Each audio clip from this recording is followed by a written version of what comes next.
I love satay chicken. On a completely unrelated note, I also love a particular Final Fantasy game. So much so that it's actually my second favorite game of all time. And yet, I hate the situation it's in. Because okay, there are a lot of Final Fantasy games. Wait, so why is it called Final Fantasy then? Shouldn't the first one be Final? And every single one has their own sets of fans who love the games, and as such, each had their own success with spin-offs or sequels. And through this video, I hope you'll see just why I love the sequel to Final Fantasy XIII. No, I'm not joking! And that makes it so much more annoying to talk about this game, because to even mention it, to tell people about it, you gotta be like, oh yeah, it's actually a sequel to that other game? You know, that one? And I personally don't like that one as much. And to make matters even worse, at the time of this video, the sequel is not easily playable. Either you gotta buy a used copy online to play it on the older consoles, because the Steam PC port is one of Square Enix's worst ever attempts at putting a game on the box that lets you play Minesweeper. Oh my goodness! And even then, they put it on the green console that only 2 people own, and for some reason it runs way better there, and yet this game has its own sequel, and that runs completely fine on Steam. You also play Dress Up. So why is my favorite game the Forgotten Middle Child? I mean, how come the first game gets bots pretending to like this game and not my one? Look, I wish I was a normal YouTuber. I wish I could be like, oh gee, I love when Zelda saved the town from the near face falling onto it. That's my favorite game, tee-hee. But no, I had to be like this. And love the game where you get an adorable mascot who says the words, and then there's a dedicated button to chuck him as far as possible at any notice. And then it has gambling and gambling. And why is there so much gambling? But then dialogue choices to change how you answer questions to then so much sadness. This is so sad. Oh no! Oh, brother. To the music being so godly. It's good! It's good! It's good! So with this video, I really hope you'll see why I hate that I love Final Fantasy XIII-2. So to understand Final Fantasy XIII-2, you don't really need anything. Yep, you're good to go, right? Just jump right in. But okay, to have the best experience, you should at least know some of the things about FF13. So here I'll briefly summarize it. But yeah, I could have just made a video on it, but I'm sorry. No matter how many times I think about trying to play it, I just can't do it. Look, it's fine. It's a video game. I love the sci-fi fantasy world they set up. The characters are hated by their government who all band together as the main character has to save their sibling. Hey, wait a minute. This is just Tales of Berseria! Yes, I've said it before, I feel Berseria does the similar premise better, because when I play 13, it just wasn't that fun. We're going home together! Be more funny! Yeah, to me personally, when I play games, I do it for enjoyment, and the fact that this game is so hard and the guides for it are so long, I never beaten this game. Yep, I just watch the cutscenes on YouTube. The story is really cool though. I just personally, for all those reasons, cannot get into the gameplay, while the story is that serious to me. And yet, despite that, this is still my second favorite game of all time. But okay, to understand this game and why I love it, I will briefly summarize what happens in 13. I mean, when you play the second game, there is a full detailed summary of each chapter, but it's narrated by a British lady, and I don't think anyone wants to be subjected to that. By an army unit under the guidance of a mysterious woman known as... So basically, you got the world here called Pulse, which is home to scary monsters. Scary stuff. So humans have fled to the moon in the sky called Cocoon. Now it's being held up here by these godlike beings called Val C, who the people treat as gods and worship them. However, Lightning, the main character, blow to the jaw. isn't happy with this, as the Foul Sea also give orders to people, branding them as the Sea. For example, the orders could be, oh, just go buy some groceries. But if you get the order wrong, what the heck, this isn't lactose-free milk, they will then turn you into a sea monster. And Lightning's sister was branded a Lassie, and she was also going to marry this guy called Snow, and guess which one of these things pissed off Lightning more? So now you're gonna marry this idiot? And you think I'm gonna buy that? But because Sarah completed her focus, she didn't get returned to normal, she just got turned into crystal. Lightning thinks she's dead and goes to get revenge against the government and gods of the world. And so they do that, but remember that god, he was kinda holding up their whole world. Oh god, we didn't think this through. However, these two best friends, use their powers to turn into a crystal pillar to hold it in place, saving everyone, with the game wrapping up nicely. Lightning giving her blessing for Snow to marry Sarah, and everyone just has a happy ending. But what if we didn't do that? Because 13-2's plot takes that ending and says, "It's an illusion." as now Lightning gets Thanos snapped out of existence, so that 3 years later, only Sarah seems to remember the original ending. While everyone is like, what the heck are you talking about? Lightning is stuck in the crystal as well with those two best friends. They seem to be very good friends. It's like a little twist to the ending in the first game. It's still a happy ending, yet Lightning is now gone out of your life. So the setup is for you and this surfer dude who falls out of the sky to set about trying to save the world, and your sister, who, I don't know, she probably just went to McDonald's or something. So that's quite a bold take, huh? Using the ending of the first game, which has fans and haters everywhere. Yeah, this game was incredibly divisive, but that happy ending just tweak it slightly, removing the main character and now setting her sister on the reverse path to try and save her, which is very amusing if you look into the history of this game, because Square Enix realized, holy moly, this game made money, and then maybe we should make a sequel. We can expect to see some more Final Fantasy XIII in the future. In a recent interview, Final Fantasy producer Yoshinori Kitase claims that his team is not quite done with the 13 universe, and if fans want it, they're willing to make a direct sequel to Final Fantasy XIII. And that staff said the reason they were making the sequel, Hello! apart from that, they wanted to portray Lightning's character further to give her a clear conclusion. Bro, then why did you remove her? Yeah, it's kind of an odd thing when you see the marketing for this game or the promotional art. Lightning is there front and center, but she's barely in 10% of the game. But yeah, the original 13 had a very troubled development with a huge ass team. This was Square Enix going to their full HD piss filter era of the PS3 and 360, but it took a lot out of them. Hence why the sequel, they used outside help with Tri-Ace, who mostly work on other JRPGs. This was their first Final Fantasy. And at Square, it was to be directed by Motomo Toriyama, whose previous directorial roles were on the other Final Fantasy sequels, and writing the text for Fortune Street Lee. And Square tried to use the more Western development process for this game after their horrid affairs with Crystal Tools. They had users playtesting way earlier in development than the predecessor to help improve the gameplay. Because with this sequel they had to address 13's key issues, a lot of its criticism was that gamers would say it's too linear and there was not enough mini-games and puzzles. They said about this by fixing it, with a floating timeline, sort of where you're just jumping around, it's not a straightforward path. And a casino! Well, that's definitely a minigame. And they took inspiration from Red Dead Redemption, where having lots of chocobos in this area, it's just like riding a horse. Bro, that's not a horse, that's a damn ostrich! Or emu. Sir, could you please tell me what you're dressed as? For the record, he just kicked me. And they originally wanted this game to be set 900 years afterwards, but then settled on time travel, allowing the plot to jump over to different set pieces and treated it like a television show, each episode being its own world. This game was actually codenamed Season 2. Sarah was also going to travel alone with the mascot Mog, but Kitase, the producer, felt the dialogue was quite girly, almost care, but a bit over the top, making it feel like Square Enix's other masterpiece. I thank everyone for thinking I'm so hot. So they added in this surfer bozo to balance it out, and as much as I love campy video games, I think it was for the best. The trio's banter in this game is so enjoyable. And to make 13-2 more accessible for newcomers, you know my summary of Final Fantasy XIII I just did? I know you were zoning off because I didn't put that Subway Surfers on the side when I was mentioning terms like Lercy and Falsy and Bochi.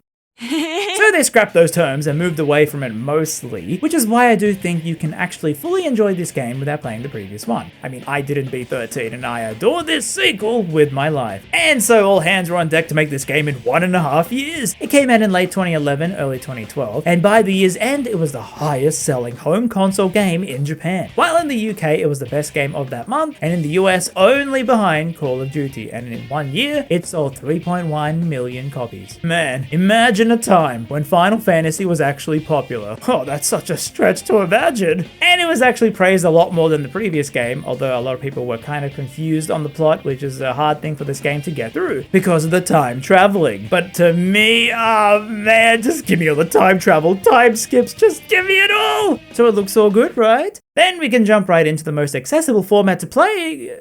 Oh, I forgot. It's a Square Enix PC game.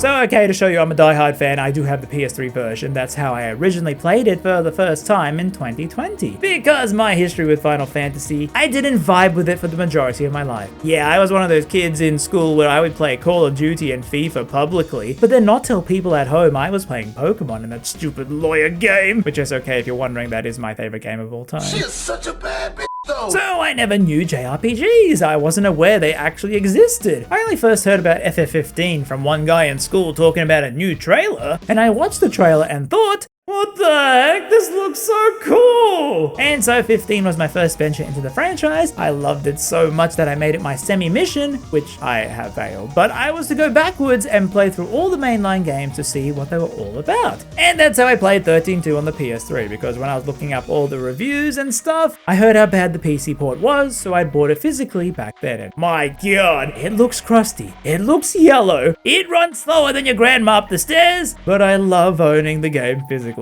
And so for this video, I shall be playing the PC version.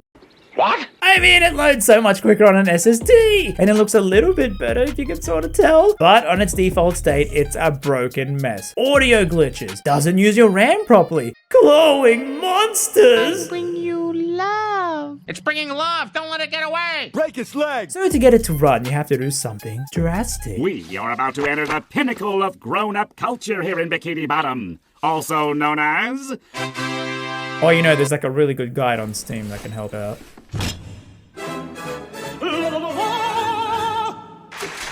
But yes, it will take time. I spent so many hours downloading all these patches to fix the game just for my replay, and this experience was so stressful. I, to this day, have not uninstalled it out of fear I might not have the willpower to do that all again. Oh, I heard the fixes are better and more manageable now, question mark. But do note you will have to put in some effort because Square Enix doesn't give a damn. Yeah, sure, they went back and fixed Nier Automata after fans' review bombed it for how bad the PC port was, but when seeing this game's review scores, Square Enix was like, yes, I'm still very salty about this. If you want a stress-free time, just play the console version. Or I would say play the Game Pass version, which for some reason is fixed on PC, and yet they have removed it from there so you can't play it right now. Why?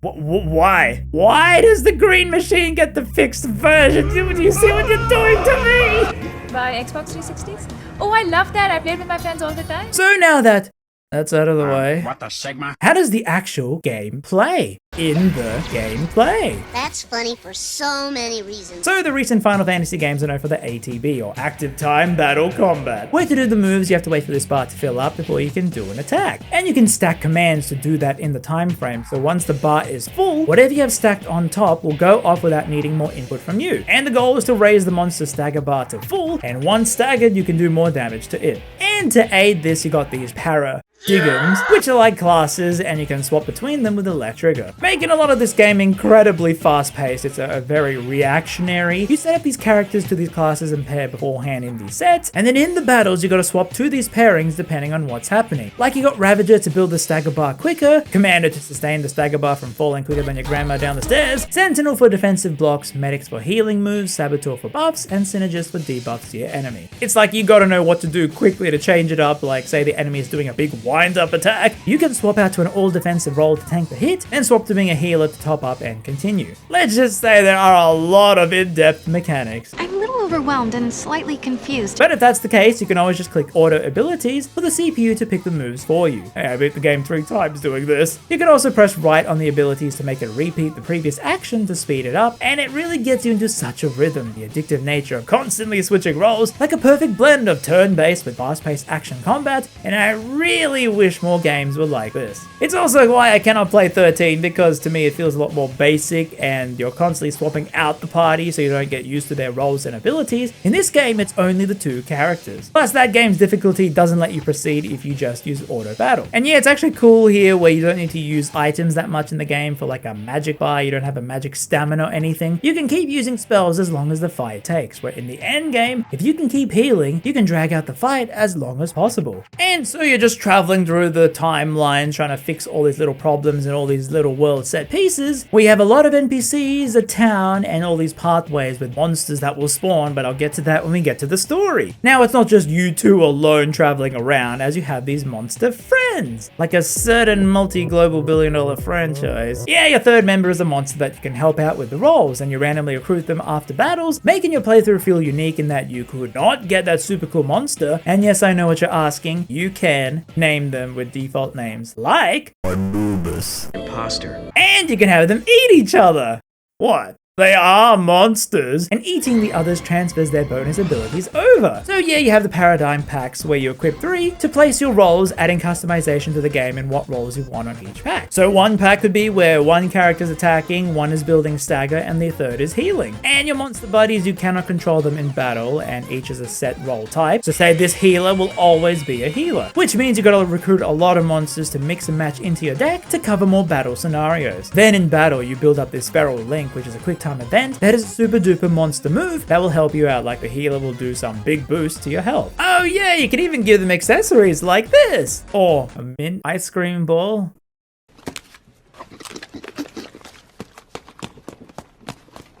So yeah, the monsters really do help you in combat, and you only get one of each monster, so you gotta make sure you know which ones to use. Or just look up guides on who's the best. You can also buff them up with items you win from the post-battle screen, where finishing battles quicker means more stars and then more items. Now, it's not a perfect system, as I kinda hate how you can only use a monster once you put them into a pack, meaning if you take them out, it will replace all the setups you have done, even if you have saved them. Or if you want to check if that monster can eat some certain other ones, you're gonna have to remove it from the pack first to be able to see that. And yeah, so I'll get into more of the gameplay and running around these mini worlds as we progress the story. So let's finally get to that, and you'll see why this game is such a masterpiece to me.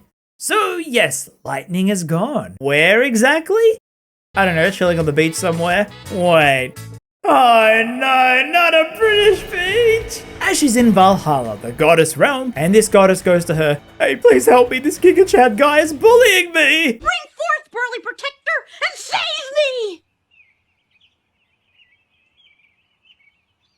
Ah, jeez. But yeah, you got some gameplay here. Tis very basic, but remember this game came out in the era of pointless quick time events, as they really wanted this opening to be such a spectacle. However, during this, the goddess you're helping, her name is Etro, she opens another portal and drags in this surfer dude. This is Noel Christ from a different time period, and Lightning catches him going, "Okay kid who I just met, go into the real world and find my sister, bring her here, also take this marketable blushy Moogle." That turns into a bow for Sarah to use, and Noel goes, "Well okay," and jumps through a time gate that sends him to the real world as Lightning continues to fight the Purple Chad. So now in the real world in the year 3 AF, AF meaning after the fall of Cocoon and not whatever your fancy slang is, where a meteorite passes over, causing our main character Sarah to get a total makeover from the previous game, so that they can just sell a $200 figurine for the new outfit. What, you don't like it? Well, you can change your outfits. Maybe YouTube won't approve of this? I'm gonna be all up in those feet. Well, you got a few options. What the heck is that? Mass Effect and Assassin's Creed 2 Revelations? Yep, the banned DLC. Yes, for licensing reasons, these two DLC are not actually available on the Steam release for PC. But when you're using those mod fixes, they bring them back, so you got Mass Effect and... But for now, I'll keep it copyright free, as Sarah runs outside to see monsters attacking the village. However, Noel saves the day. You want her? Then you're gonna have to go through me! Get up, Sarah. You were in my dream. Oh my god, Sarah, you can't just say that to someone you just met. He gives Sarah the Moogle bow and the two fight together, saving the village from the monsters that just appeared. Well, okay, I swap back to the original outfit because it really is cool looking. Well, Noel says the weapon is from Lightning and Sarah goes, WTF, Lightning is alive? So I'm not going crazy? And the two head to the meteorite crash site and okay, fine, I changed the outfit again. I couldn't just pick one to use for the whole playthrough. So why did you just swap them out every chapter? Whoa, slow down, egghead. And so you learn from the NPCs that this town here was built by the people who evacuated Cocoon after the first game, setting up life down here on the monster-infested world, because, you know, you can't really live in the Cocoon when there's crystal growing all over it. And yes, nearly all NPCs have at least 3 lines of fully voiced dialogue, and it's why I love this game. And Square Enix cares, they really do care. Unless they have to make more NPC models. Moogle that moves? That's so cute! Isn't he though? He's so adorable, I just wanna... So yeah, here the game is kind of shocking to me because as someone who hates random encounters, it has random encounters. But not really. It's a very weird implementation. Yeah, you're just running around the wilderness on a nice stroll, but bam! Here's the monsters! And you can run away before this bar fills up, but if it does, they will attack with malice. But you can also hit them to get some advantage, yet Sarah has such a weird hitbox. Please, Sarah, that mint margarita you had last night can't have messed you up that much! Now, during this, you speak with members of Nora, the resistance down here, who are your friends, alongside the leader Snow, who is your fiance, who just ran off for some reason. And talking to them, you get these moments called live triggers, which can influence the dialogue to get a different voiced answer. Not exactly a dress up and hit the town kind of occasion. Huge. You're not really one to talk, you know. Sarah, please chill for a second. And we learn about the Moogle. Moogle from another dimension, do you think? Well, I'd have to dismantle it to know for sure.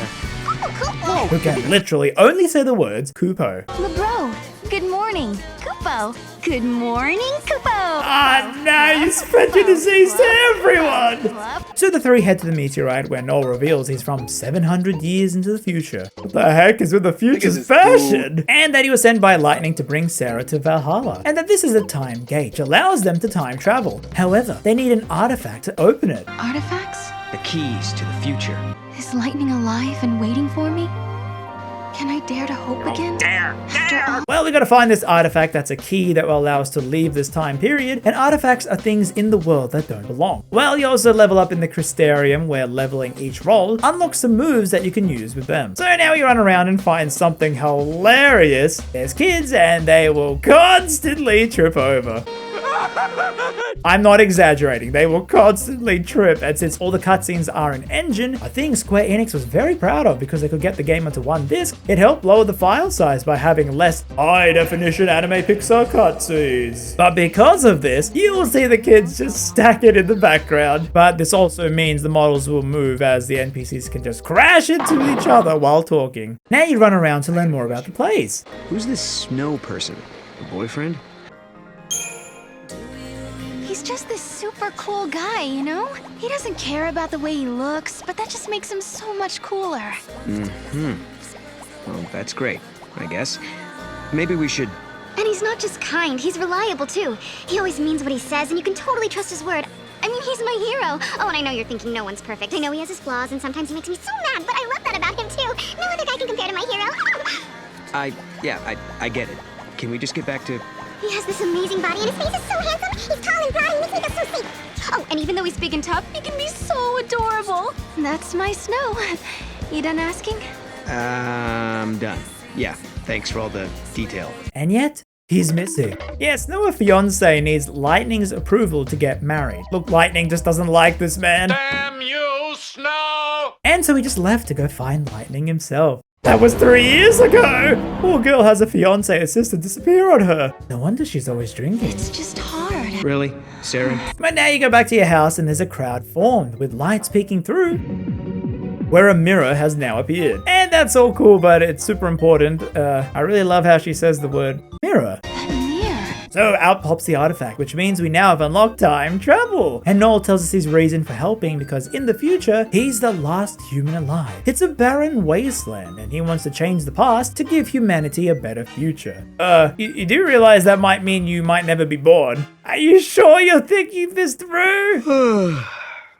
Let's go. Alrighty, so they go into the portal, Noel promising to protect Sarah, as we see that Chad and a girl watching over them, where the three entered the Historia Crux. So now this is the main menu where you're able to travel between different time periods to try and find how to get to Valhalla. And first is just a few years in the future where we land and Clean house, no silverfish. Could have been very happy here. What the heck is that? Now this is one of the first major big bosses, and when you win, you gotta finish it off with some quick time events that don't really matter, as I'll show you later on. But in these ruins, this hand is part of a machine called Atlas that's attacking from the future. As in, this hand of it doesn't belong in this time period, meaning it's a paradox. And you have to defeat it to fully fix this timeline and then move on. So that's sort of how most of these worlds go. You go to the place and then you gotta fix it by correcting some messy thing that happened to the time period. Whoa, slow down, egghead. And here you meet Alyssa. She works for the Academy as a low-level grunt, the Academy being the new government set up to try and rebuild the world after the events of FF13. You know, without relying on the Falsi gods like before. However, alongside the worst character, you meet the best character. Chocobocolina! Oh, don't worry. She's just a monster girl chocobo that travels through all the time periods to sell you items at a super high price. Only if you show me the money.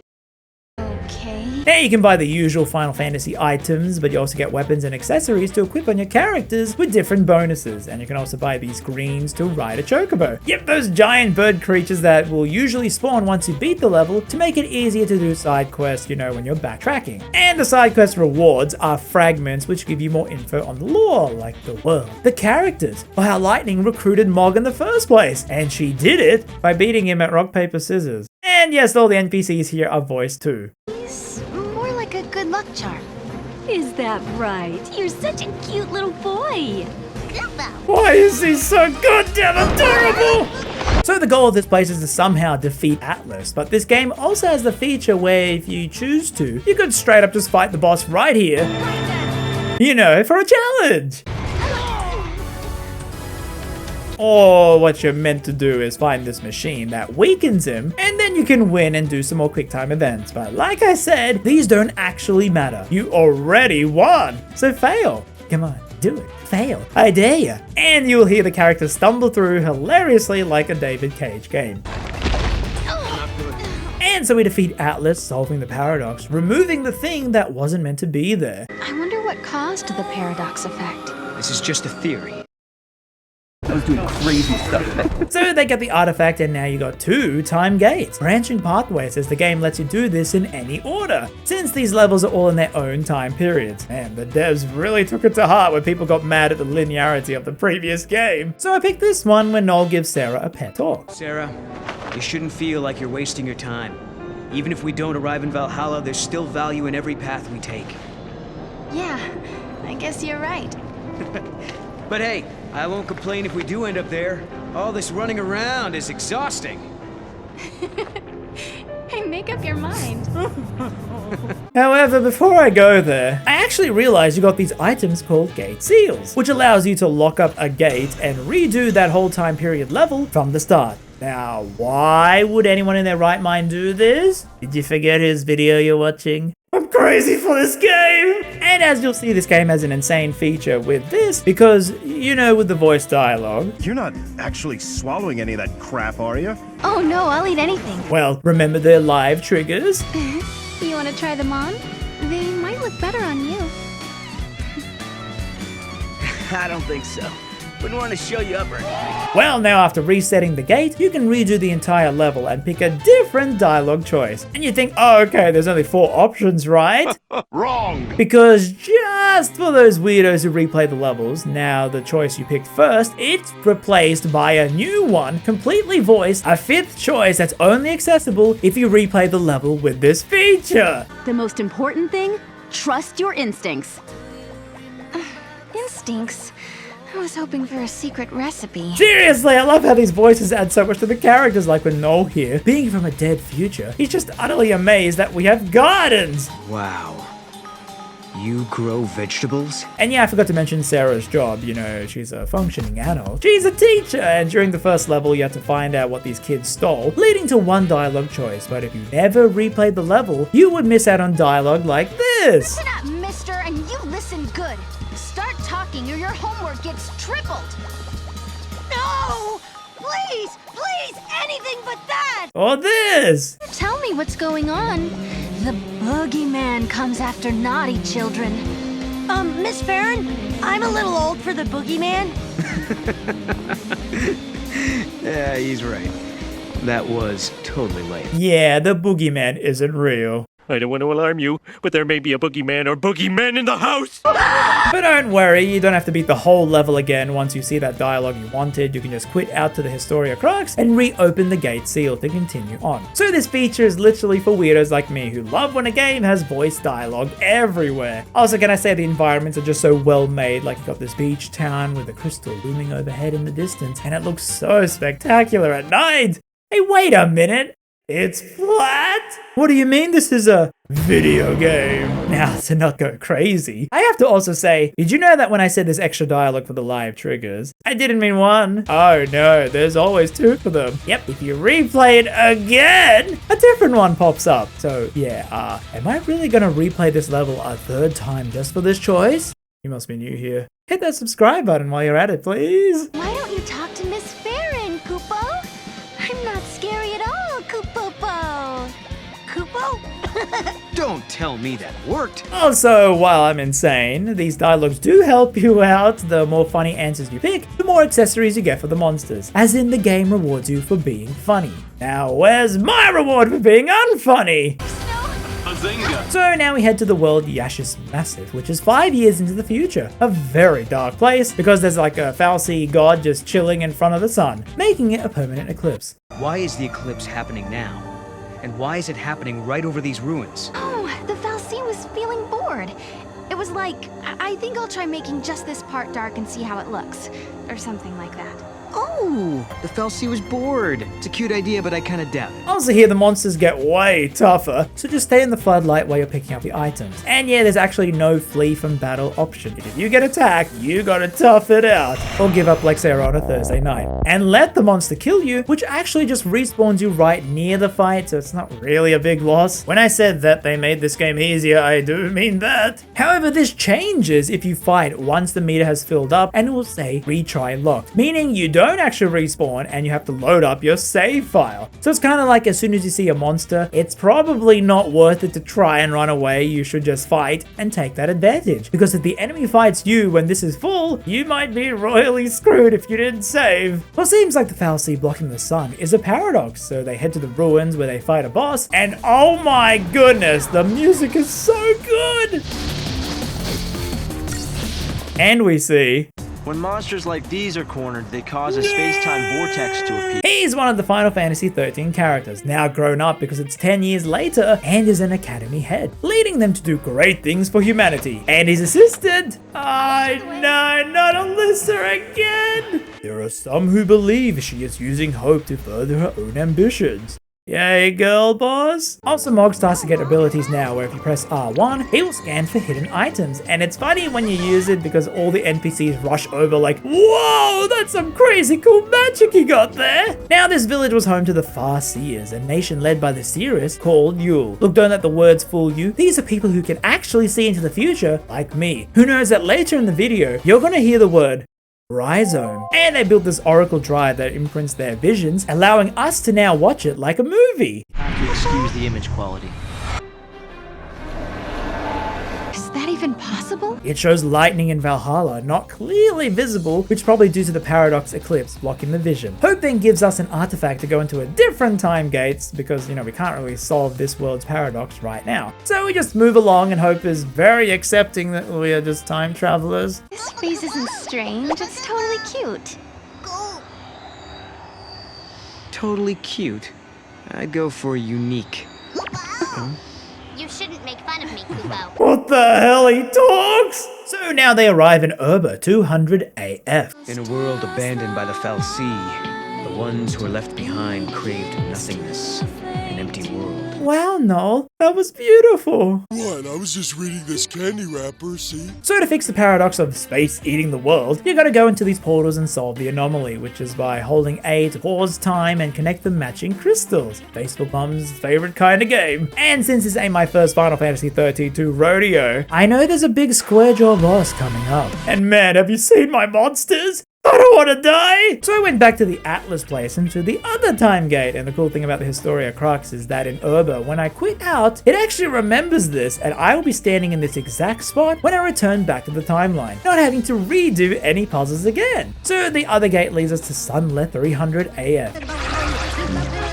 So this is what the end of the world looks like. Also, yes, another big complaint I have is the game's weird audio mixing, as you've heard. Sometimes you can't really understand the dialogue, so at least it's great the subtitles are so huge. You can get mods to lower the entire music level, but I found that to do that, you have to recompile all your game files, and you need a lot of space to do this. Seriously, Square, why are music sliders in your game so hard to come by? And Sarah gets a vision of the future? or that martini be hitting different, where she sees Snow in danger, and we rush in to find Snow punching a big tomato. Finally, we found him! And we jump in to help him fight, winning through all its debuffs. The medical roll helps out a lot, and you got the usual quick time events. So here he is! No, Sarah's fiance, who somehow traveled in time to find Lightning himself, but ended up punching tomatoes. Also, I find it amusing we weren't really looking for him. We were trying to find Lightning in Valhalla. It's like, okay, here you were all along. But the tomato isn't defeated. It's been slowly melting the crystal holding up Cocoon. As yes, we are in the place right under the fallen moon from the previous game. Noel says, well, yeah, in my future time, that crystal tower collapsed well before I was born. Meaning, we gotta put this tomato to bed and into our pasta dish. However, Noel gets all up in Snow's face, mad at how he just abandoned the people he cared about and ran into danger, not even caring about how Sarah felt. And man, I love Noel so much. He felt like such a refreshing kind of character. I mean, he does just look like a hot version of Sora. And yes, this is a real Prada promotion. And he's actually voiced by Goofy's son, Max, who I don't often hear too much in video games. So that was new to me, but I just love his character, how despite being the last of humanity, seeing all that pain, he still has hope he can get a better future. Also, I like him yelling at Snow because I don't actually like Snow that much. Every time I see him, I'm like, moron. Plus, Noel has the funniest default animations where he has this cocky point. I love it. Also, wouldn't it be funny if Sarah and Noel actually had better chemistry together than these two? Wouldn't that be funny, right, guys? Maybe she should ditch Snow, right? I was just kidding! Come on! Anyway, it seems like the Flan is drawing its power from the other timelines. Okay, you're gonna start questioning this now. Ah, look, it's Chocolina! Hey there, I'll sell you some great stuff, so in return, I think you should take care of the giant Flan. You know what I mean by take care, right? I understand completely. But yes, talking to Chocolina in each world gives you new dialogue. And gooey and sticky and goopy.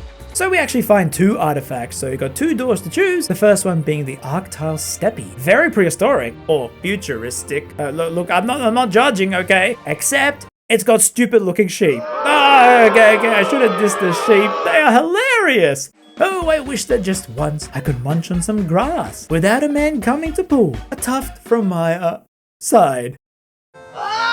Where this place is a huge wildland, complete with a weather machine that can change the environment and monsters, and also these cacti statues that will teleport you to... Okay. Oh god, no! So this place is full of quests, all in each of the weather cycles, and I won't attempt it till the post-game because it's very scary. Scary stuff. But a little hint, one of the most broken monsters can be found here if you're looking up at the guide. But for the tomato to actually defeat it, you have to beat the dragon in this time period. Well, good thing for multiple routes. Let's try somewhere else. So I go back to Urba to fix up that place. Hey there. Wanna see what I got? No! And at the end, you find an Oracle Drive. Stop. Girl, I ain't listening to you! As we get a new vision that shows Sarah's true timeline from the first game and how it got changed to the current one. Caius. I have seen you. I have seen you both. Yule. What? You mean Osiris? I am not the Yule you know. And so we finally meet Caius and Yule, who is at Cirrus, who Noel seemingly knows, but he seems to know one from a different time period. And Caius, well, he's just a simple purple man who will do anything to protect his Yule, including killing us for messing with the timelines. And man, this is such a crazy boss with the Latin lyrics which hit so much harder when you read the translation, as he's constantly buffing himself and I lose! But then I just got the Saboteur roll and it debuffs the enemy and I win. Is that all it takes?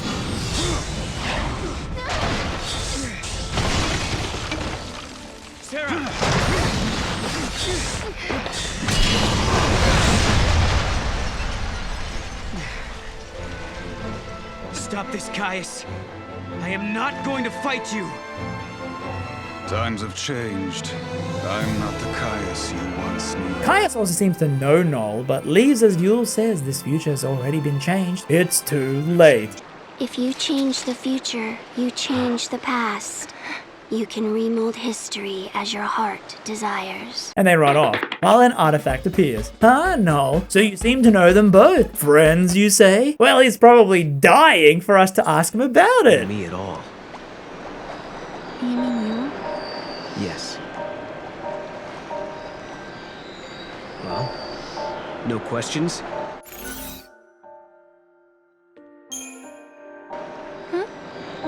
What's that? I'm sorry, I wasn't listening. Well, also I replayed this level People always say, pussy twice just to see this voice line. You don't think... Could the Mughals be staging an invasion into the human world? I see her onto our fiendish plans. This can't be happening. We have to organize a resistance immediately and prepare to face this new threat. Wow.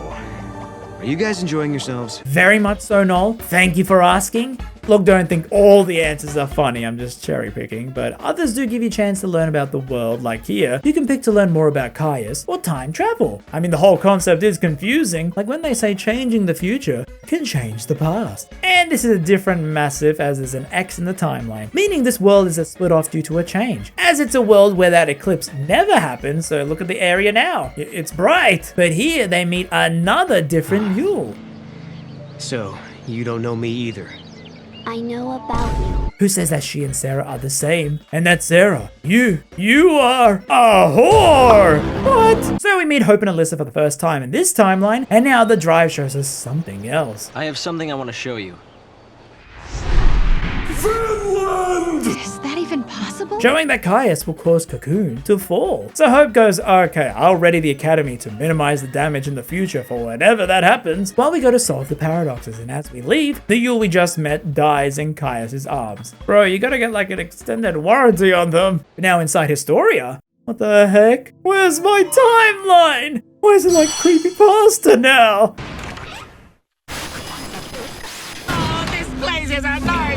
And they land in the void beyond, a place where, I don't know, man, it just makes me want to ascend. Is this what it's like to get high? Never give up, for the goddess Etro watches always and helps those who help themselves.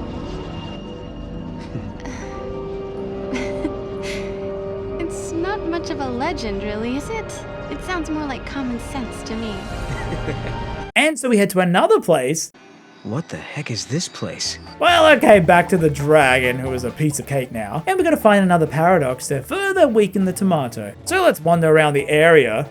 Another cacti statue. The first one teleported me. What's this one gonna do? Oh god, he's huge! Well, back to Sunlit using a different time gate, which is past this rideable creature and where we learn the most single useful skill. You can chuck a little rascal.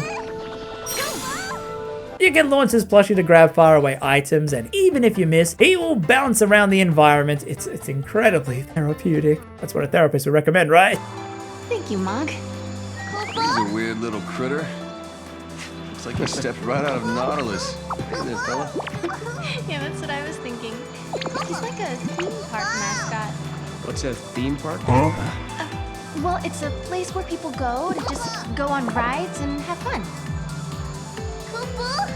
I guess you only have them when times are peaceful and prosperous, not like where you're from. And where do you come from, anyway?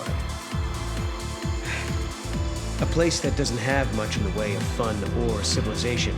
That's where I'm from. God, why is he so extra with his movement? So where does this new time gate take us, Colosseum? Arbiter of time. Okay, slow down, buddy. Is there nothing new here? What do you mean this is a tease of paid DLC so you'll be tempted to buy it later? Look, I already have the DLC. The temptation's pointless to be Square. Come on, no, let's leave. No, buddy, yoo-hoo, hello. Also, yes, if you were wondering, you can actually run around as Noel if you want to. Oh, Lord. Well, finally, the tomato is tiny, but Snow is allergic, and we gotta save him. This causes Noel to get super mad again that Snow just rushes in without thinking about the people he cares about. Snow, what do you have to say to all that? Heroes never die. Snow. He's just this super cool guy. And like the sun melting the ice caps, he disappears, since he was a paradox in this timeline. Will we ever see him again? So back in the void beyond for another picnic break, when Noel says how Yule is the same girl reborn every time they die. So all the ones we were meeting were her just being reborn into different time periods. It's just one Yule that keeps coming back alive after their death. Yet they still haven't met the one he knows from 700 AF. If we keep traveling through time and resolving paradoxes and changing history, Doesn't that mean the future you come from will change along with everything else? Perhaps it'll become a future where I never existed. Is that possible? Sure it is. But it's okay if it does. There's too much sadness in my world. Your future. It'd be better if it never happened at all. Well, come on. Let's go. We've got a date with Lightning, remember? I love you, Shepard. And so we land at the casino. Gambling in my single-player game. Why, hello there. Is our selection to your liking? Oh, you know what? Gambling ain't so bad. Alright, so you got the slot machines that are incredibly rigged and chocobo races. Welcome to the Chocobo races. I see you have a way with animals. I think that's wonderful. Huh. Do you come with the races? Oh, Lord. And you can only race in this if you have a chocobo monster you recruited in the RNG. Here's my prized one called Gavin. No, what are you doing? Don't slow down. No, keep going. I bet it all on you. Last. Try our new deep fried Choco Burger, made from real authentic loser chocobos. And here you got a mystical chocobo girl that gives you more skills for mob, as well as other skills for collecting the fragments, which means, you know, doing the side quest. Now, one was to collect all the fragments from the early areas. And I thought, hey, you know what? Let's do that. Because this skill lets you apparently unlock the camera in cutscenes. Since it's all an engine, that should be easy to do, right? Like, woohoo, I can spin the camera around in the cutscenes. Wow, that might be fun. So I'll tackle that on the offhand, while in the casino you have the card games that you don't unlock because it's a paid DLC. You gotta pay to gamble. Oh, I get it. Anyway, here's a fragment from Dodge, the little kid from the first game, where his dad Saz would run around with a baby chocobo flying in his hair. It was so adorable. Let's see. Hey, remember my dad's chocobo chick? Well, it's a girl, so I decided to name her Chocolina. Now, where have I heard that name before? That wallet and shower me with Gil. Anyway, we now end up in 400 AF in the city of Academia, where Hope built the city through the help of a proto-Fal'Cie, a fake god he made to help speed up the process. Think of it like a giant CPU. However, it spots us and turns everyone into these teeth monsters. You know, in the first game, when you didn't complete your task, you turn into the zombie thing. Yep, it has that power too, and now everyone attacks as the whole place goes into lockdown. Oh, come on, I just wanted to vibe at the Cyberpunk place! Stop attacking me! And I'm not kidding, they will non-stop attack you, and since you can't flee from battles and random encounters, it can be very frustrating trying to move through this area. Well, at least they aren't too difficult. Sorry. So we meet Caius, who was like, "You've got no reason to fight me, Caius." He says he saw us in this tower in 200 AF and that we died there. Yet somehow we're alive here right now. So we are a living paradox, and he summons the Seath to try and kill us. Wait, how can you do that? So we chase after him through the city as we see Ayul getting attacked, and after saving her complete with the accurate QuickTime event, she says Caius was never in this city. Bro, I just saw the purple man, I know he was here. And she hands over an artifact and dies once more. So we head to that place he mentioned, Augusta Tower 200 AF, where Noel goes, Caius seems a bit different to the one I remember in my time period, as Caius' job was to be the guardian of the Cirrus. But he abandoned Noel and Yule for some reason, and after Yule died, Noel just wandered the wasteland alone till Etro whisked him to Valhalla at the start of the game. And they find Caius walking on ahead, but this place is filled with weird NPCs. Hey buddy, do you have the time?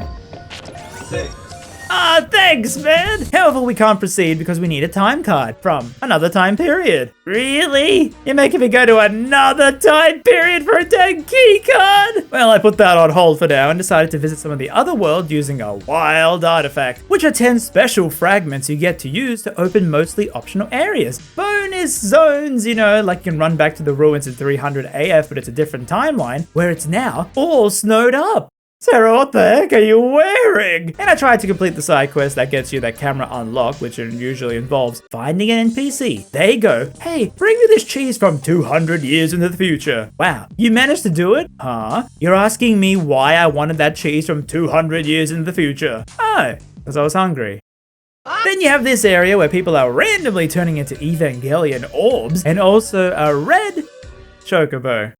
Why is the music so hardcore? And these birds are so annoying because, okay, to ride the chocobos in the world, you gotta use these greens to feed them. However, here, they will eat your greens while you're riding, meaning you're constantly losing them as you go, and you have to pay for more, which is super annoying because you don't actually get that much money in this game. I don't know, maybe I'm just a broke bitch.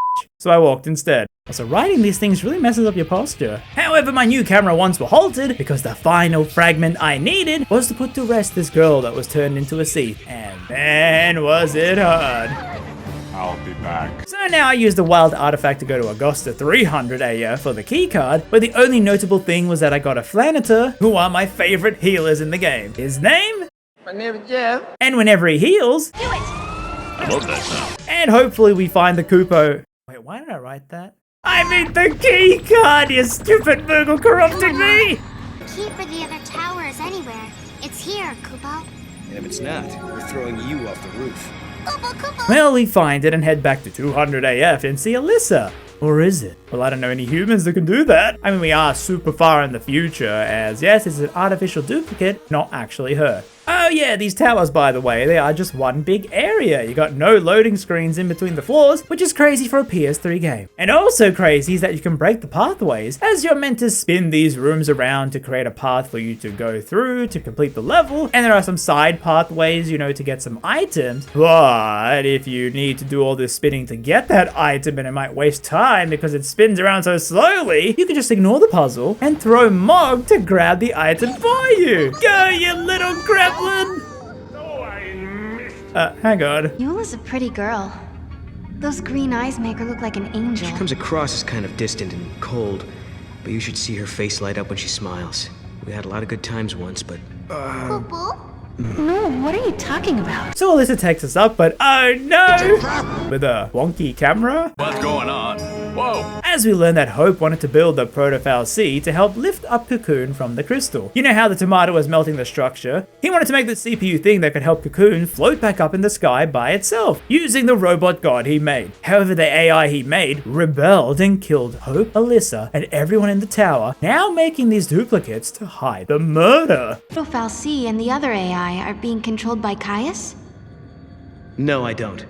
Someone else is pulling the strings. This is just like a murder mystery. Let's start the investigation. First off, we question the lead witness and search the scene for clues. Then we narrow down the suspects and dismantle their perfect alibis.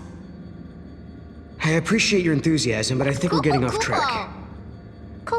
In these kind of cases, it's always the one you least suspect. So it must be... Hold it right there. You're gonna accuse Mog again, aren't you? What? No, of course not. Really? Sarah? So they head to the top floor as we collect one of the best commando monsters, a literal tank. Wait, if he's so strong, can I put that zombie girl's seat to rest now? Nope. So we continue back up the tower, fighting a behemoth. Oh lord, why is he on 2 legs? And meet Chocolata. So for my lucky customers today, you get a big dose of slimy and gooey along with your purchase. And on top we see Yule from Urba. You know, the no touching one. I brought you this. Giving us the artifact, and she says how Caius is immortal and knows everything on the timeline because of Yule's visions, and that lightning disappeared due to the future being changed, i.e. it changed the past. But if we solve all the paradoxes, we can fix the timeline. And also the Caius we saw in Academia was a fake duplicate created by this AI, which is why he was able to summon the seeds, because of just the AI doing it. And also kind of why it was freaked out seeing us alive, because the AI believed we died in this tower. Which also means that earlier Caius we saw was the real deal. Man, so this AI really is that crazy, making duplicates of everyone. So we head up to fight the AI as Yule sees into the future again and dies, and Caius mourns her loss. Dude, what are you gonna do? You're running out of spare copies! Now at the core we find the Proto-Fal'C Atom, which we have to fight, but since this place is like the Void Beyond, it allows for time travel. And the AI is so super smart, it goes into the past after we win to rebuild itself again, meaning it can never die. Make sense? No. Well, it's not meant to make sense. It's like you going back in time to kill/sleep with your grandmother. You know, you can't really do that, Fry, you stupid son of a... The Proto-Fal'C could have used this place to travel through time and infiltrate the artificial intelligence. Then it could have manipulated the AI to kill all the humans in the tower, and build the Fal'Cie of Academia's future. You're saying the Proto-Fal'Cie took control of the AI and ordered it to build the Proto-Fal'Cie. It's a closed loop, a chicken and egg paradox. Right. A paradox is exactly what it is. The Proto-Fal'Cie was trying to protect the distortion that gave birth to it. And it knew all along that it was part of the paradox. It's funny how someone from a desolate wasteland in the future understands this concept so well. So we fight it again. See how you like? However, it rebuilds again by going back in time to create itself. But now we get a live trigger to maybe think of a way to help us stop it regenerating. You can do it! God damn it, you stupid gremlin, do something! So we have to fight it again, and yep, every wrong answer you pick, you have to keep fighting. The right answer is to actually yell at Hope. Because of the time traveling in this room, he in the past will hear Sarah's yelling from the future that he shouldn't build the AI at all. So he will listen, and this thing will never ever exist. I've got a bone to pick with you. These machines you built, Sarah! are driving me nuts! And so it disappears. Finally, the Fal'Cie is no more. However, Sarah gets another vision of the future where the stores have run out of Baja Blast. Are you alright? Can you hear me? Oh, I'm alive. Oh, what a relief. So they now head to the proper Academia City in 400 AF. No AI here, all built by humans. And it's huge. Like actually a huge place. It's all modeled in. As you're throwing Mog off, you can see him go all the way down. Hello internet, welcome to Breaking the Boundary, where we can take the camera anywhere to follow Mog falling.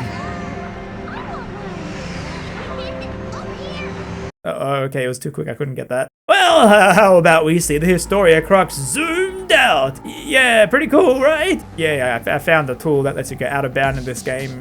You know where to look? I can't tell you where in case Square gets mad. And yes, this place has so many odd people. My wife. My wife. Also, there's like this quiz game around the city called...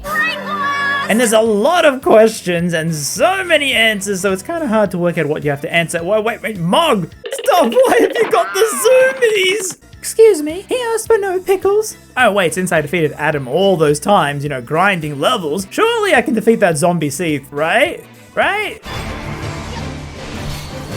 Yep. It's actually hilarious because it uses Doom, meaning you have a time limit to win before you die. Just like in real life. However, if a character dies while Doom is on them, you can revive them and the Doom is gone. Hey, that was easy. Just like in real life. And so I have all the fragments for the camera moving in cutscenes.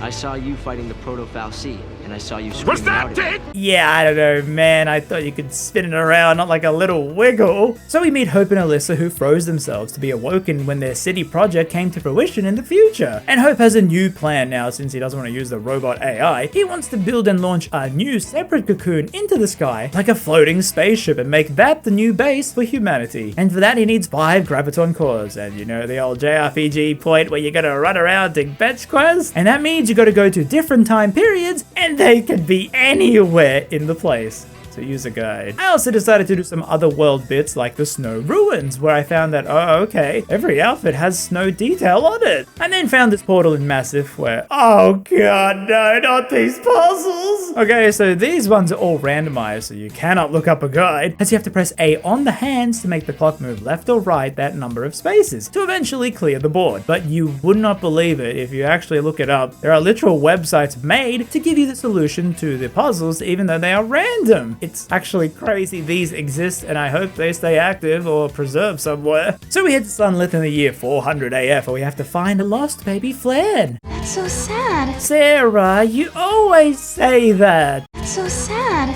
And a monster hunter. So we go and find the different colored Flan, and we have to fight these very peculiar monsters. Well, I had fun here. So we save the Flan, and they respond by attacking the Crystal Tower. That's enough! I've about had it with your mischief. You should be ashamed of yourselves for behaving like this. You should know better.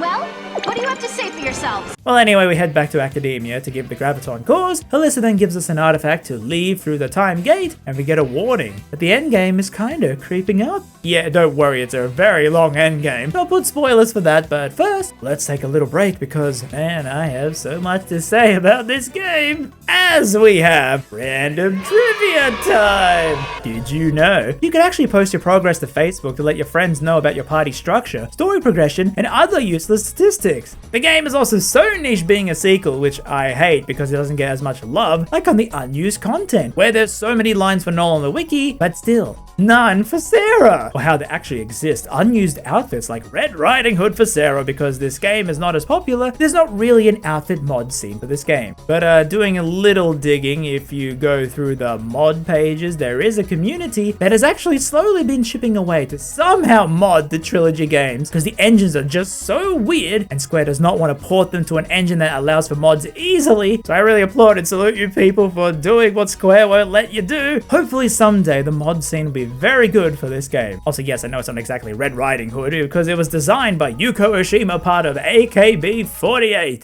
Are they famous? But what I do know is that this game and the trilogy are on iOS and Android in Japan. Yep. And when I first heard about this years ago, I actually tried to download it, and I actually got my first ever malware. But now after using a more reliable place, cool, it actually works. Well, kinda. I mean, it's Japan only, but it's the entire trilogy on your phone. So to people who actually wanted this on your Switch, well, here you go. And you get a 30-minute free trial before paying, and it sure is the game, but with longer loading times. And trying to run a mobile game with a mouse cursor is not the best thing. But yes, it's the full entire game. If you can understand Japanese, this is the way to play it. And people were thrilled at this news back then. Up next, Final Fantasy XIII Trilogy Definitive Edition for PS4, Xbox. Why don't Square give FF9 this much love? It baffles me that you support the most hated game. Buddy, Remastered Edition will definitely happen. It's just a matter of when. When? That was 9 years ago!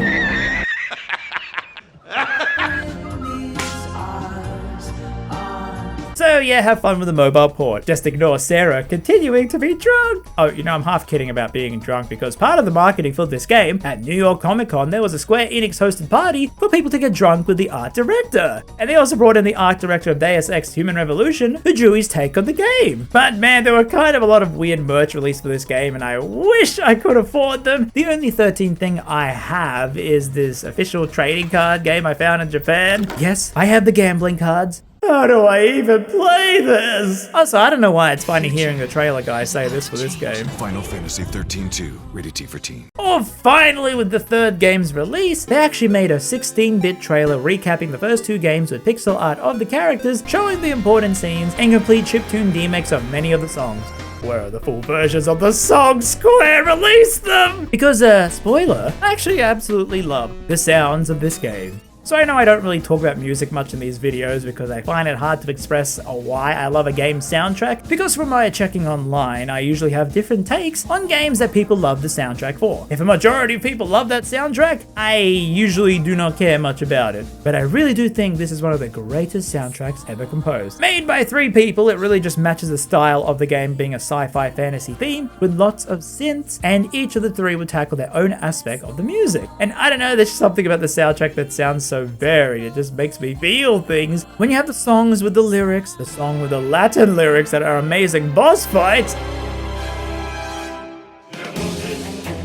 to you just chilling in the club, to yes, the I can just legit vibe out in the void beyond song. And I have to say, they kind of carved out their own niche in music style, because when, okay. Maybe I'll save it for the Stranger of Paradise video down the line. But regardless, I absolutely adore the music in this game. And on an amusing note, every single world has their own world theme and a faster remix, which transitions to when you find a monster. But then when you fight them, it plays the battle theme, meaning every single world has an aggressive remix that you will only hear for 3 seconds at a time and no more. It puts so much work into the soundtrack. But with that, let's now continue on with the spoilers section. I'll do another one before the end boss since it's a very big spoiler time. So yes, big plot details will be coming up. Final Fantasy XIII-2, the story so far, Kubo.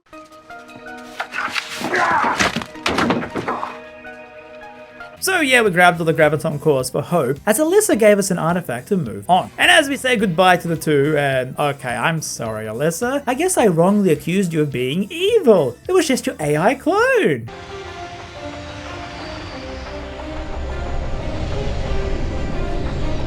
What the hell did you do? She booby-trapped the artifact, which causes Noel and Sarah to get separated in the crux. As Alyssa did this because she's actually a paradox, and if we end up fixing the timelines, she won't exist anymore. Well, that's still not very nice of you. And it's explained later, but Caius had given her the fake artifact. So now in the void beyond, we see... Well, that's still not very nice. When Mog gets stuck in another time and we wander alone. And yeah, this place is just so cool despite all the death and despair. And along the way we meet all the Yules who tell Sarah she has the eyes of Etro just like Yule, meaning Sarah was given the ability to see into the future by the goddess, but warns that the more changes we do to the timeline, the closer we reach to death. As every vision ticks that clock closer. But we aren't fully alone here. I don't know how I ended up here, and I can't seem to find a way out. I really need your help to get out of this bind. First, buy something from my shop. Then, look for an exit so I can get out of here. Consumerism lives on! And out of nowhere, Caius appears. I don't understand. You don't need to. And so we have to solo fight him. And Caius brings all those BS moves from before, buffing himself and breaking his own stagger bar. But I win, because I have a literal tank.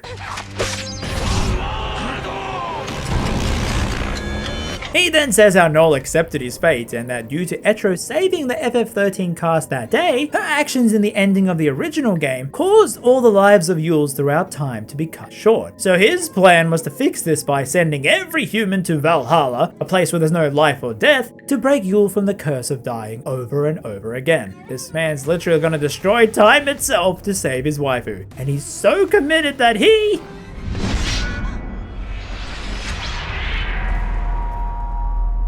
It's all downhill from here.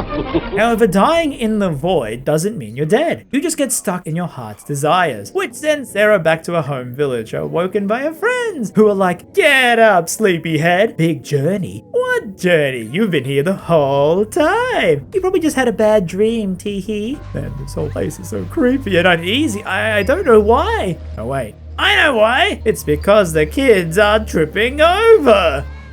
Everyone is acting kinda strange.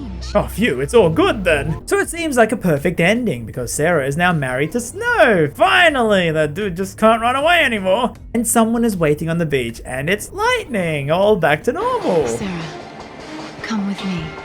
Your family's waiting. Hey, wait a minute. This is a fake! Lightning would never smile! And so you have a choice, and yes, this is the funniest freeze frame in Final Fantasy history. Do you stay and live the dream life, or... Well, why not? This place seems nice. And we get, oh no, a paradox ending! Yep, this game has a few endings, however the rest you can only get with the post-game. But it shows Sarah happy yet wondering, wasn't there this surfer dude that I'm forgetting about? His name was very Christmassy? Oh yeah, Kris Kringle! Ho ho ho, you stupid girl! Okay, instead you're meant to deny Lightning as you hear an Aussie voice. Oh yeah, nah. And it leads you back to the gate where you find the two roommates using their powers in the crystal to help break you out of the dream. And now they send you to Noel's dream to drag his ass out of there. And his dream... Okay, that's way more depressing. As this is the far future, 700 AF in Noel's town, where we see his life, how he lived in the village, and how Caius was the guardian with Noel next in line, and Caius wanted Noel to kill him, to take his place, and inherit the heart that Etro gave to him, being called the Heart of Chaos. But Noel never wanted to. He only wanted to be the guardian alongside Caius and protect you together. And you see the villagers crying around in this hopeless place. And if you use Mog on them, he's not really there, but you can use his abilities. Oh god, they're all dead! And it's Yule's birthday and she's happy Noel remembered. But Caius is like... There is one thing. kill me later. And he says how if his heart is stopped, Etro, the goddess, will die, because he was given her actual heart. And this would unleash the chaos inside Valhalla out to destroy the timeline. In essence, Caius is immortal with his heart, and to destroy time, he needs to die. But the only one who can kill him is Noel. But the Disney wannabe refuses, so Caius attacks, and you gotta fight, which is super hard solo, but you're allowed to lose, making Caius go pathetic. And he leaves this time period to go and kill Etro in Valhalla, leaving Noel and Yule alone as the last two people on Earth. Well, I'm sure they can't. Oh, she's dead.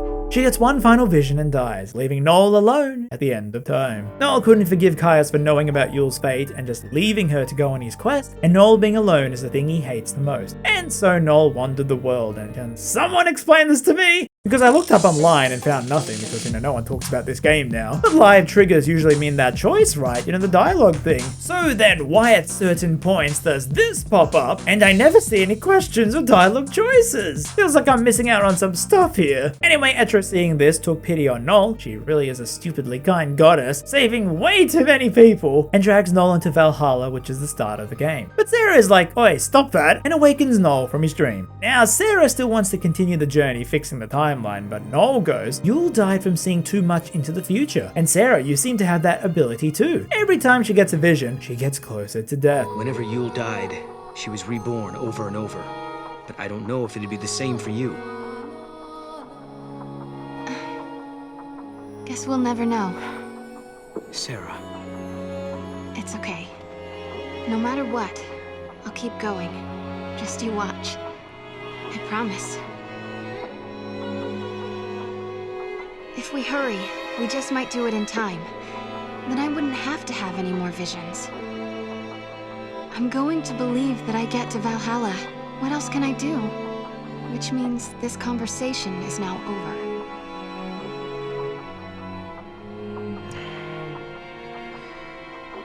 Okay. I'm going to make sure you get there. And so they run all the way back to the village to find Mog, who was stuck in limbo till Lightning came to free him and gave him a message that Caius was actually a lessee. Someone who was given orders to do something by the Foul Sea. And those orders were to protect Yule. And so he would put his life on the line fighting for her on the battlefield, doing everything to protect her. And Etro saw this and saved him from dying in battle by giving him her immortal heart. Also, if you read the lore, his name is not actually Caius, it's a name he took from someone else on the battlefield. Dude is really trying to become a living legend, huh? So Caius has been alive for a long time, plotting this for centuries, using the visions of Yule to create all these paradoxes to lead to the goddess's death. As even though Etro saved him, he was driven mad seeing Yule die every single lifetime for centuries. So you got all that? Mog? Now, the three go through a new gate which takes them to Sarah's town in 700 AF, but they find a portal and out pops Lightning, who finally will tell us what happened to her at the start of the game. Where at the end of 13, due to the gang stopping Cocoon falling, it opened a portal to Valhalla, which caused chaos to seep out, and Etro tried to close it, but wasn't quick enough to stop Lightning falling through. And standing before an actual god, Lightning sees Etro's love for humanity. I mean, she literally gave her own heart to this bozo. Then again, wouldn't you? Spunk, yes. And so she became the protector of Etro, fighting Caius here. So now, since only Etro can keep the chaos in Valhalla in check, if she dies, it will seep out into the real world, killing time and history. And Caius has been planning this for so long, it's actually a two-pronged approach. One time period version of him is attacking Etro in Valhalla to try and kill her, while another version is attacking Cocoon to have it crash down and kill millions. And this act will cause a portal to open to Valhalla for the souls to travel to the afterlife. But since it will be so many souls, it will break down the door, allowing the chaos to flow the other way into the world. And it just so happens that 500 AF Hope is launching a new fake Cocoon up into the sky. So we have to protect that from Caius, while Lightning continues to fight the other Caius in Valhalla. Man, that was so much lore, Lightning! Very emotional. I felt a whirlwind of emotions. But a small nitpick? Well, come on, girl, you just reunited with your sister! But they don't. Well, at least we will meet up later, right? Hey, Lightning. We'll be able to be together again, right? When all this is over? One thing at a time, Sarah. Man, anyone have a sibling like this? Yeesh. So let's go and stop the Purple Man. But did you forget whose video you're watching and how much this game means to me? As yep, the whole thing was one big interconnected event from Melissa's betrayal till now. You go through it all without once returning to the Historia Crux. And in Sarah's dream you got live triggers where I found out there's a bonus word if you replay it, where Sarah says the word you. So did I really replay the whole bit from the betrayal all the way till now just to hear her say that? So replaying the mission again, I got up to the live trigger, yet the option isn't there. Turns out, you gotta replay this all again. Yep, running here and there, all of that again. So I did that, and guess what? When you usually pick a choice, it swaps out with the bonus ones. However, only certain ones swap out. If you pick other ones, they just stay grayed out and don't swap. Meaning, I had to play this all again a 4th time just to hear Sarah say this. Teacher dozing on the grass. I wasn't asleep at all. I was just resting my eyes. You always drool when you do that? What? No, Was it worth it? What do you think? Hello there. Also, I managed to get Sarah and Noel to learn these crazy cool moves. So we go to 500 AF, the final level where Academia is breaking down with chaos as the people are evacuated to the new cocoon that's about to launch, and you got these floating platforms. Wait, we're a platformer now? Yeah, I need a long jump, which is an ability that you can get for free at the casino. And here you gotta turn the orbs to rotate the platforms, and to show you the sheer scale of what you're doing, this takes quite a while to move. So wait. No, seriously, just sit still, because if you move, the enemies spawn, and these are some of the most annoying enemies on normal difficulty. Oh, by the way, kind of weird to bring up now, I should have mentioned this earlier, but there's no actual hard mode in this game. It's only easy and normal. But yes, they are annoying. This enemy will always summon a behemoth, or you got these 7 that just gang up on you. Let me heal, please! I found myself just letting them kill me, because you respawn right outside the battle anyway, if you didn't let the battle clock fill up. Well, you got a mini-boss with these fire and ice giraffes who revive each other, but even after that it's non-stop monster jump scares like, what the hell? Well, I die.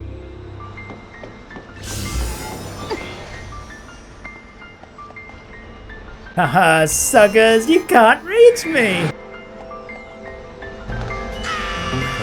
So here we have Yule telling us to not fight Caius due to what will happen. But Noel says he's fighting because in his future, Yule doesn't exist. And Yule goes, don't say I didn't warn you. And we got the final Chocolina. Oh, hello. Welcome. You sense my lack of cheerfulness, do you? I've just been thinking about things. If the paradox gets resolved, doesn't that mean we won't be running into each other anymore? I guess I shouldn't be too sad. After all, it's been fun talking to you. I also got to help you out on your journey. Don't look at me like that. You're gonna make me cry. Smile! Chocobocolina! So we are about to reach the base when Caius attacks. However, Hope and his guards come to help, and Hope sends us on a ship to chase after Caius, and the pilot is Saz? Oh, okay, the final 13 cast member reappearing at the end now. And so begins the final boss fight against Chaos Bahamut. And man, this fight is so exhilarating. Just know when he's in his ship form, guard like crazy. And then you have to fight him in his human form with all the stagger breaking and buffing nonsense. You are the same as you. You can see the timeline. Even if you save your future, you will not survive to see it. I know the truth, Caius. I know that every time I change things, I lose a part of my life. Don't you see? I don't care. I'm here to protect the future. And I will.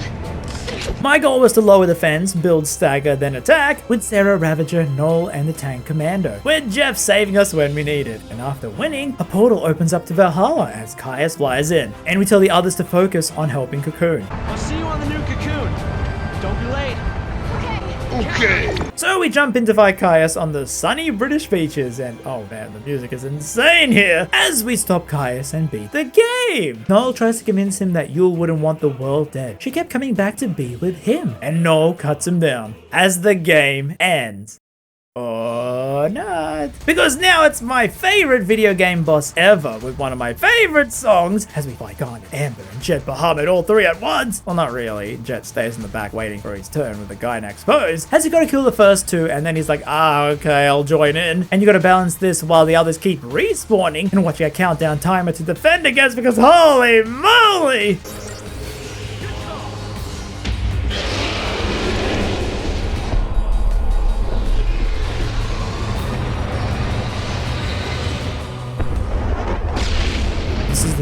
greatest fight in existence. And my hands were moving faster than the shady car dealer on the street. My tank putting in the work, Jeff, to finally whittle the hell down. And we beat the game. Caius at the end is still like, kill me. Noel says, lol no. Caius then taunts us by saying he killed Lightning, that's why she's not here. And he's seen all the outcomes before lunging at Sarah. Noel goes to intervene and you get a choice, but the outcome is the same. No matter what you pick, Caius will grab your blade to stab himself with, finally dying, his eternal suffering over. And with him gone, the paradoxes are resolved, because you know he was the one creating them. And we return to 500 AF to see Hope launch his new cocoon as the crystal tower falls. Sarah and Noel are happy to live out their lives in 500 AF, since they can't time travel anymore. Snow and Lightning missing?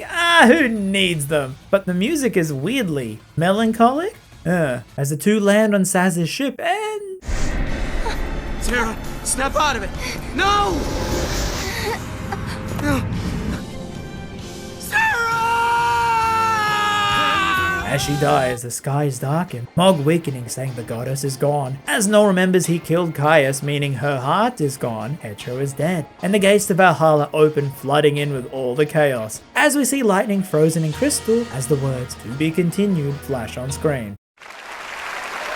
I love this non-conventional ending so much! No happy ending! And I can only imagine what the reaction was to people who played this at launch. I still couldn't believe it when I played it for the first time. I can't believe the ball Square had to have an ending where the main character dies! And what happens next? Well, that's what the sequel is for. It'll wrap it all up, all the loose ends, and conclude the trilogy. But it's not really the end, because if you actually manage to get every single fragment, which is an insane task, one literally requires you to walk everywhere on every single map, but you get a secret ending where you see Caius is still alive. I think it's the one that was in Valhalla fighting Lightning. Or it's the same one who died, because I guess dying in Valhalla, it's like dying in the void beyond, you're not really dead. And he laughs, saying how he played into his hands. Yule and him are free, as the chaos blends Pulse and Valhalla into one death world. But you actually got more answers because it's a Square Enix game. They want the money, so you gotta shill out for the DLC. Yeah, if you wanted to know what happened to Lightning when she fought Caius, you gotta pay for it. This will answer what she was doing during the final fight, where you have to fight Caius with new mechanics, no healing, and you start at level 1. But the more you lose, the more levels you get, slowly gaining more power the more you refight, till you're unstoppable.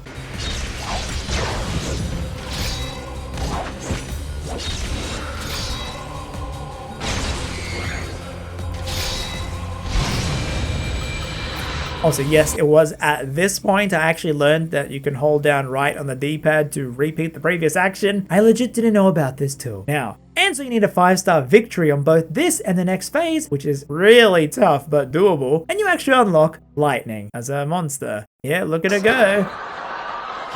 This took me so long, I'm 2 hours straight of retrying. So long, in fact, it burnt the UI into my TV screen for a bit. Oh, she's not a tiny monster, she's actually one of the strongest commandos in the game, and would melt the post-game for me. And the story is that Lightning had been overcome over the loss of Sarah, as she was fighting the other Caius here and couldn't help, and she feels she's at fault for causing her death, dragging her into this mess. So she turns into an indestructible crystal to carry her memory alive, and hopefully one day will reawaken to save humanity once more. And it does continue in the third game, her as a savior, but that's not for this video, because we aren't done with this game, as there's so much post-game with all the bonus endings.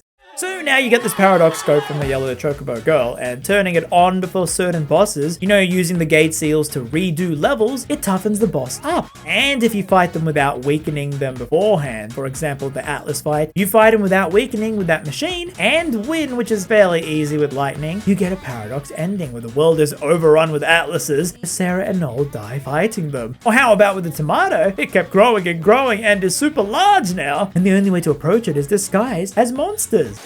I told you we'd just be able to sneak in. Hey, Sarah, how do I look? Just like a monster? The transformation spell worked like a charm. No one can tell who we are. And Mog's idea to kill it is by... And he would say, incredible! And then he would keel over and die on the spot.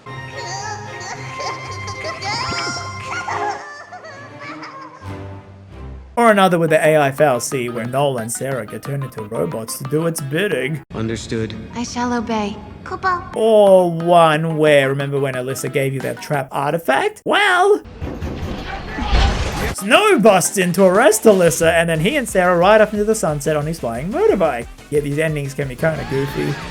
And now you have the Colosseum DLC, where I learned that you could only access this after the final boss on PC. Yet on consoles, you could access the DLC after Chapter 2, meaning you could actually get Lightning earlier on here. But yeah, the PC version has all the DLC for free. But me? Why did I buy them again for the PS3? Hey, you never know. They could shut down the servers. Oh yeah, that's a valid point. Well, okay, you got tons of bosses to fight here, such as...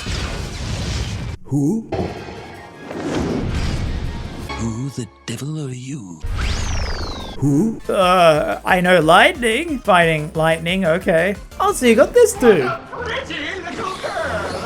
Ew. Hey, wait, isn't this the voice actor for Phoenix Wright? Which makes this even more funny because... Soak the tomatoes, you sit them in the tequila. Damn, girl. I'm gonna do that. Great. And you fight Snow.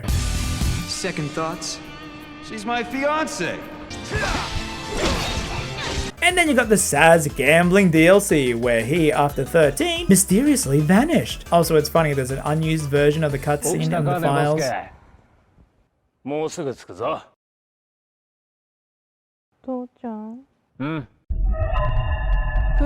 And he was whisked away to this place where to get his son back, he has to gamble. Gee, what a nice message. And you got the usual slots, but you now finally unlock the card games with poker. And this original one, which is sort of based on that clock puzzle, just take the tutorial, it really does help explain it. And Saz's reactions are the best here. Feel free to vote.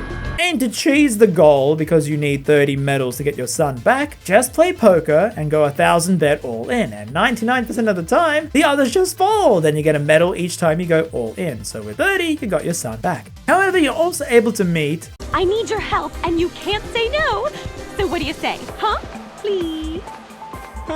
In that case, how about no? We gotta run around to find these baby chicks, and I will say that if you get that 30 medal thing and get your son back, it resets your medal count. So the best strategy is to actually go here first and keep doing this until she has no more hints on the chicks. Meaning the game is telling you need 15 medals to progress, so then you go back to the poker and get 30, get your son, and then come back because you got 30, it's more than 15, and you finish the hunt. And at the very end, she reveals that she was the baby bird in his hair in the first game. And she was given this body to help people. Help people how? But that's not all, as we got more wild artifacts to go to more bonus areas not part of the main story, where one is Vile Peaks based on the first game, with Lightning Soldier comrades. I also fought more of the monsters on that weather place, you know, swapping the areas out, doing all the side stuff, including the giant cactus, and this giant beast that was really a fun fight, but then this area kind of glitched on me, in that I needed to talk to this lady to ride the chocobos to be able to fight more bosses, but the option never popped up. So I went back to Urba where, oh god, no, not the puzzles again! And there are so many! All to find Mog's hometown. I'm a rolling stone, Kubo. You're a meanie, Kubo. No, please, the puzzles, they just never end! Pick a side, Mog. Sarah or Lightning? Well, Sarah's voice is like, Penis rocks. but Lightning, on the other hand... You'll be traveling to Rhizome 9. So yes, I think that's it. I've said as much as I can on my second favorite game of all time. And hopefully you can see why I love it so much, and yet I hate the situation it's in. As to get into Final Fantasy XIII-2, you should play the previous game, but the reason why I love XIII-2 has nothing to do with said prequel. It's why I find it so hard and frustrating to recommend it to people, because you probably should experience 13 first, but the mood and vibes of both games are completely different. And as such, this game is so incredibly forgotten. No one mentions it now. Like, even when Square released shirts for the FF games, because this is a rare sequel, it just gets passed over. And at the time of this video, it has one of the worst PC ports by Square Enix, who have fixed other games after fan outcry, but for some reason have made this game better on PC on a more niche launcher. And all Final Fantasy games are readily playable on modern consoles, including the X-2, which is a sequel, all except this trilogy. It baffles me to no end why this trilogy still has not got a remaster. It's been over 9 years of people asking and thinking Square would do it, but nothing. And it truly needs one because there's no hard mode in this game and no New Game Plus. Yep, after winning, you just reload your save file before the fight. Not like other games where you can keep replaying, getting stronger and stronger, trying harder modes and stuff like that. Also, would love it to remember what choices you picked when you redo the live triggers on New Game Plus, because that would be a perfect reason to replay the game, to see the other options, instead of those idiots who replay the same level 5 times to hear one new word of dialogue. Why would my face have been red? This is just something I personally want, a proper way to keep playing this on the go and in New Game Plus. But yes, there's always more I can do with this game. I could always try for a platinum trophy, maybe try a speed run, but I kind of don't want to do everything now because I want something to be left that I can come back to in this game. I just love it that much. As time travel is one of my favorite story ideas, and I love all the characters with their personalities, the main trio, it just felt so nice traveling with them, and I love all their voices. Despite Laura Bailey known for more other roles, this is the most notable one for me. And Noel was so surprising because I've never actually watched the Goofy movie, and I was blown away with how good his voice acting is. And Caius's voice, well, you know. Speak the truth, hussy. Look. Shut up. And just to show you how much work I put into this video, do you remember all the way back at the start, I put this line of Sarah saying, AF. Yeah, she doesn't say that in the game. Oh, you couldn't tell? And I didn't want to use AI voices because, come on, have you seen how evil AI can be in this game? So over the course of 1 hour, I went to manually find Sarah saying the word base. As she says AF many times in the game, you know, it's a common term. AF? So like a YTPer, I would have to piece together Laura saying the words base. And wouldn't you know it, she's in a video about figure basing. And funnily enough, she does say the word base like 2 times in the whole video, but that was in her normal voice, which is a lot deeper than Sarah's. So I had to find another way. Well, Rise from Persona 4 sounds so much like Sarah, so I found this text walkthrough of P4 and went through 90 pages control Fing the word base or based. Turns out the P4 cast do say the B word a lot, but Rise, being a wholesome character, only says it once during the final boss. However, the way you say that word, it doesn't sound the same as based, as the bar said differently. So I had to find another strategy. Luckily, there's murders in P4. So case is a word, she says, and I would use the ace part. So I'd have to find a saying but and ed and combine all 3. And yep, right in the middle of the game, after 44 pages with Control F, I found case and combined the words. 1 hour work for her to say this. AF. I am not normal about this game, okay? Imagine how I am with my favorite franchise. But I don't want to be with this game. I wish I didn't like this niche game where it's so difficult to play to get it to fix on PC. So hard to recommend. And yet, despite all that, I love this game. The soundtrack, the world design. Have you seen the concept art for this game? How did they design this all in 1 year? And they were given so much freedom on each world being so different. How you can have this prehistoric looking place juxtaposed with this cyberpunk. To how the moon shines in the night sky, and I've shown it is a 2D image. The way they made it work in these mini worlds is so delightful. And I love how addicting the gameplay is. I know Square will never bring it back, which is why I want to remaster. The one way I'll be able to experience this combat again. And the story, the fun vibes with the trio, I absolutely adore this game and hope more people get to experience it in some form, which is really hard to do at the moment. And that is why I hate that I love Final Fantasy XIII-2. And that's it from me. Thank you all for watching and letting me indulge myself a bit. If you enjoyed this and want to see me go crazy over other games in the channel, there's a playlist. And subscribe if you're new. We blew past 1k subs and I would love for that lofty goal of 10k. You can also follow me on Twitter for updates and random hilarious tweets. And until then, I shall see you all on the next video.